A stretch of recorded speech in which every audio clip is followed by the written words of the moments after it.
في تحدي جديد للاعيبه النادي الاهلي النهارده الجمعه ان شاء الله، جمعه مباركه للجميع ان شاء الله. كلنا بنستنى عند الساعه 9 ان شاء الله مباراه النادي الاهلي في السوبر الافريقي مع اتحاد العاصمه الجزائريه. طبعا بقالنا فتره مستنيين نشوف مباراه قويه زي كده، طبعا مباراه ببطوله، فكلنا بنتمنى النادي الاهلي يتوج بها. فان شاء الله النادي الاهلي بيعودنا دايما في اللقاءات اللي زي كده، بيبقى مختلف في كل حاجه، وكأنه هو مارد يخرج لانتفاضه جديده للنادي الاهلي الحبيب، واستعاده جميع البطولات السابقه والحاليه. ان شاء الله بنخطط ان احنا نفوز بكأس العالم للأندية، وده الهدف الاستراتيجي للنادي الاهلي. طبعا شفنا صفقات النادي الاهلي، منهم طبعا امام عاشور وموديست اللاعب اللي طبعا عمل مشاكل كبيره جدا جدا بالنسبه للاداره، لغايه ما قدرنا ان احنا نجيب هداف. الناس تيجي تقول لك ده كبير في السن، 35 سنه، مش مشكله لو هيدينا السنتين، احنا مش عايزين اكتر من كده، لغايه ما نجيب لاعب سوبر فعلا يكون سنه صغير ويقدر يكمل مع النادي الاهلي سنوات وسنوات زي علي معلول كده. وقبل كده طبعا لعيبه افارقه كتير قدروا ان هم يسعدوا جماهير النادي الاهلي. طبعا لقاء النهارده سيبك بقى من اي حاجه، احنا في اي لقاء للنادي الاهلي بنبقى حاسين ان اليوم ده يوم عيد، خصوصا طبعا النهارده الجمعه والناس كلها اجازه، وهنستنى ونتفرج وبنتمناها طبعا اهلاويه. الماتش طبعا هيتلعب في السعوديه زي ما احنا عارفين، في الطائف، استاد الملك فهد، ان شاء الله الساعه 9. طبعا للاسف اللي هيذيع اللقاء هي قناه بين سبورت فقط لا غير، هي اللي واخده حقوق البث. وطبعا في قناه SSC اللي هي بتاعت السعوديه تقريبا، بس دي قنوات مفتوحه للسعوديين بس، يعني انت لو انت خارج السعوديه مش هتقدر اللي انت تتفرج على الماتش. فللاسف طبعا قناه بين سبورت كالعاده كلنا هننزل نتفرج ونشوف اداء للنادي الاهلي، وعايزين طبعا نشوف امام عاشور في مباراه قويه زي كده هيقدر يعمل ايه. طبعا موديست اللاعب الجديد بتاع النادي الاهلي للاسف مش هيلعب اللقاء النهارده، لان طبعا احنا بعتنا القائمه بتاعه النادي الاهلي الافريقيه، وطبعا اتقفل القيد. النادي الاهلي طلب ان هو يضيف اللاعب للقائمه، لكن للاسف الاتحاد الافريقي مرضيش. مش مشكله، ولكن احنا طبعا هنشوف لقاء جماهيري كبير جدا. عارفين ان التذاكر خلصت في 7 دقايق، وده طبعا حاجه قياسيه كالعاده لجماهير النادي الاهلي اللي دايما بتبقى موجوده في اي حدث وموجوده في اي استفتاء. ولكن طبعا ماتش النهارده غير اي ماتش ببطوله زي ما احنا قلنا.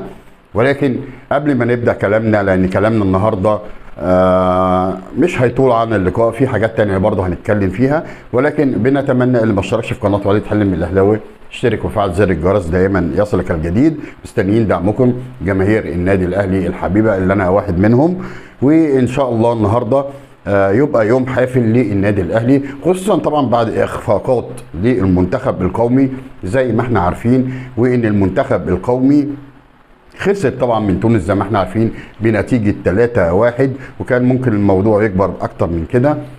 هل محمد صلاح بيقدر يدي للمنتخب زي ما بيدي لليفربول؟ هنقول لك القماشه مختلفه تماما.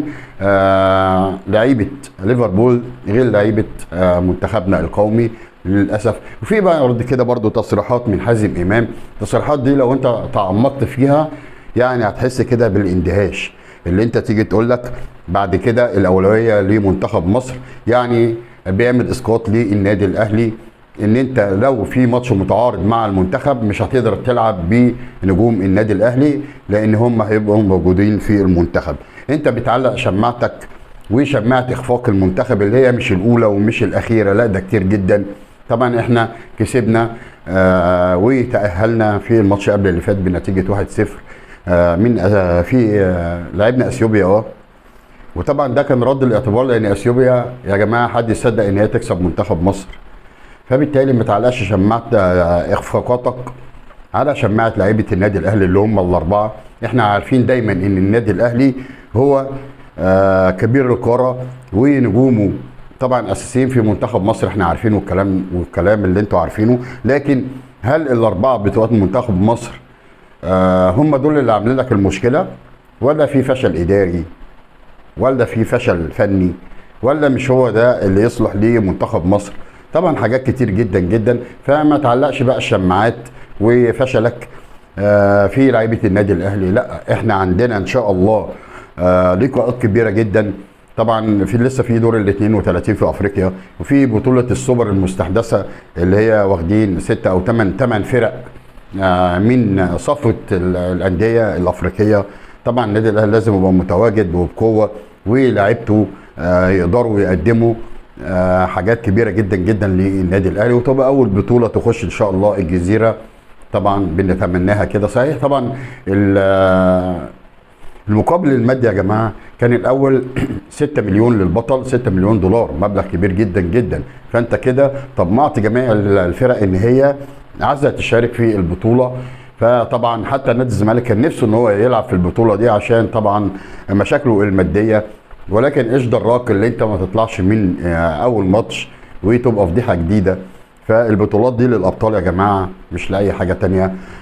كان طبعا 6 مليون ونص دولار هي العائد للبطل، خلوها 2.5 مليون دولار. فطبعا البطوله يعني ما بقتش بالقيمه اللي احنا محتاجينها. وطبعا البطوله دي كان الاتحاد الدولي عاملها، خصوصا طبعا في اوروبا المفروض ان هم يبداوا بيها، وفي اسيا والكلام ده كله، لكن هم بيجربوا في افريقيا هل هتنجح البطوله دي ولا مش هتنجح. فاحنا هنشوف ايه اللي هيحصل في الايام الجايه، خصوصا هيبقى في ضغط كبير جدا على لعيبه النادي الاهلي من كتر المباريات زي ما احنا عارفين. طبعا عارفين طبعا قرعه الدوري بدات، والمفروض ان الزمالك يلاعب بيراميدز في اللقاء الاول، وطبعا اللقاء هيتاجل زي ما احنا عارفين لان بيراميدز طبعا بيلعب في افريقيا. فبالتالي الماتش دوت هيتاجل. وافتكروا الكلام ان مش النادي الاهلي بس اللي بيتاجلوا مباراه عشان بطوله افريقيا، لا، اهو اول ماتش اهو وهيتاجل. فما فيش بقى اي حجج ان النادي الاهلي هو المدلل وهو اللي، لا، النادي الاهلي ده بطل. فبالتالي لازم الاتحاد المصري يقف معاه، لان احنا شفنا في التتويجات رئيس الاتحاد المصري بيبقى موجود بيرفع الكاس مع النادي الاهلي. دول النادي الاهلي مش هتبقى انت في المكانه دي ولا في الوضعيه ديت كرئيس للاتحاد الافريقي. فالاهلي دايما هو مصدر السعاده، مش لجماهير النادي الاهلي بس، لا، ده لكل الرياضه المصريه طبعا زي ما احنا عارفين. فالنادي الاهلي هو الاول وهو البطل الحقيقي للقاره، في تحدياته كتيره. فبالتالي لازم الناس كلها تقف مع النادي الاهلي. سعه الاستاد يا جماعه عايزينها تبقى مليانه، لان النادي الاهلي محتاج جماهيره. جماهير النادي الاهلي هي جماهير وفيه، جماهير كتير زي ما احنا عارفين. مصر 80% منها اهلاويه. فبالتالي لازم الساعه كامله للاستاد. خلاص بقى الموضوع بقى يعني بقى اوفر قوي. احنا عارفين من بعد مذبحه بورسعيد والكلام ده بقى له سنين السنين، تمام، واحنا بنيجي نلعب ب 10,000 5000 3000 ونص في الدوري، خليتها 10,000. يا جماعه هو في ايه؟ دي مصر. هل احنا مش هنقدر ان احنا يعني نخلي الجماهير تخش بالساعه كامله زي زمان؟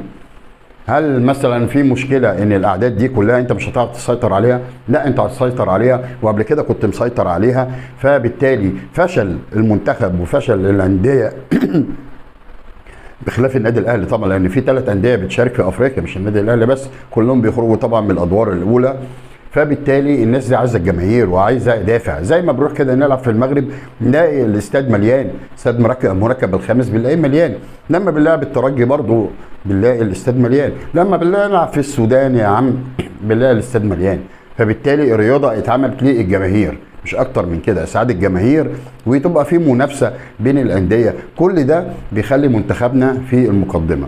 فبالتالي انت مش عايز منتخبنا في المقدمه، دي حاجه بقى ترجع لك، فلا يصح الا الصحيح.